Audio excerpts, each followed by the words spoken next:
En parallèle de la série très connue des Mario Platform, il existe la série des jeux d'aventure.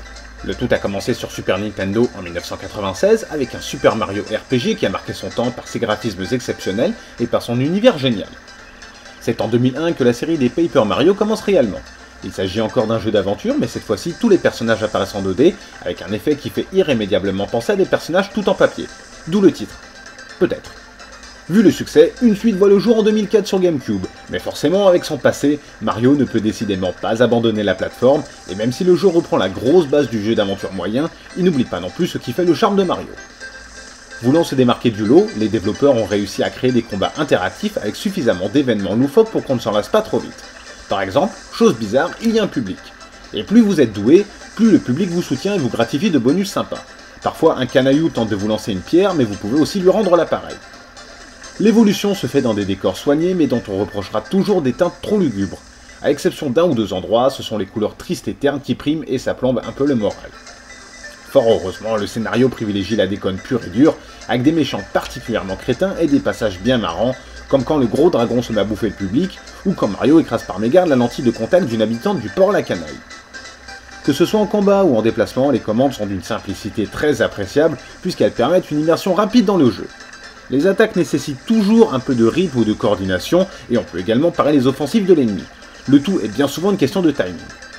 En de vue bande-son, on est au même niveau que les graphismes.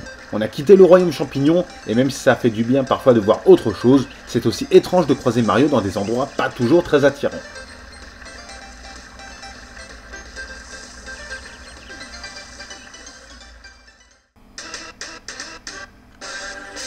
Dans sa globalité, le jeu est très bien réalisé.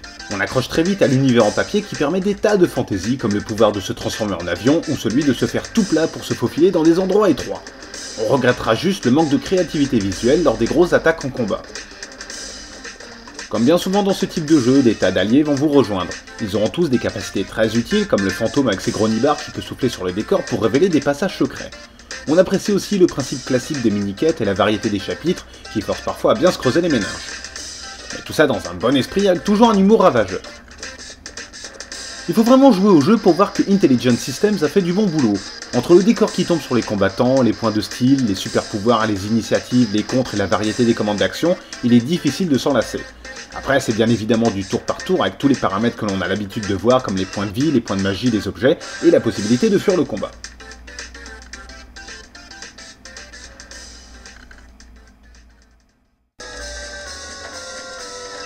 C'est l'un des points les plus énervants avec ce jeu. Malgré la réelle volonté de faire des chapitres variés, les développeurs ont commis quelques erreurs comme le passage avec les Puni qui traîne et qui semble ne jamais vouloir se finir, ou encore l'épisode avec Mario en Superstar du Catch qui ne trouve rien de plus intéressant à faire que d'aligner des combats les uns à la suite des autres. Il y a aussi pas mal d'allers-retours, mais c'est un incontournable avec les jeux d'aventure. Dès qu'on arrive dans le port qui servira de carrefour entre tous les mondes du jeu, on peut se sentir mal à l'aise. Dans l'introduction du jeu, Mario est chez lui dans un univers très pastel et très agréable, et d'un coup on le projette dans une sorte de déchet visuel. Ça ne veut pas dire que c'est moche. Les graphismes sont soignés et très typés, mais comme on passe souvent son temps à explorer les égouts de la ville et à visiter des endroits peu fréquentables, on ne profite finalement que très peu des jolis décors que propose malheureusement rarement le jeu. Bon, on n'allait pas non plus s'attendre à des miracles avec un jeu mettant en scène Mario, mais une fois de plus la princesse Peach se fait kidnapper. Pour le petit coup original, Bowser va rejoindre la partie en cours de route car il ne supportera pas que quelqu'un d'autre joue sur ses plates-bandes. Après, l'histoire s'étoffera au fur et à mesure de la partie, mais les phases durant lesquelles on dirige la princesse sont assez anecdotiques. De plus, quand on voit la page de présentation, on a presque l'impression de voir celle de Wind Waker tellement les similitudes sont frappantes. Mais bon, ce n'est pas ça non plus qui va plomber le jeu.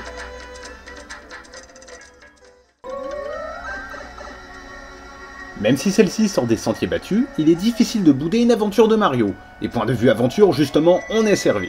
Le jeu est très complet, avec toutes les phases imposées par le genre. On ne se prend pas trop la tête, et il est quasiment impossible d'être bloqué si on a un minimum de bon sens. Les pouvoirs des alliés apportent beaucoup au jeu, puisqu'ils permettent de faire face à des situations qui favorisent la réflexion et l'intelligence, par rapport aux aptitudes généralement demandées quand on contrôle Mario. Même si certains passages sont un peu énervants, l'humour général qui accompagne le jeu et la qualité des combats en font une aventure digne de ce nom. C'est un bon Mario et un bon jeu d'aventure. Donc un jeu conseillé.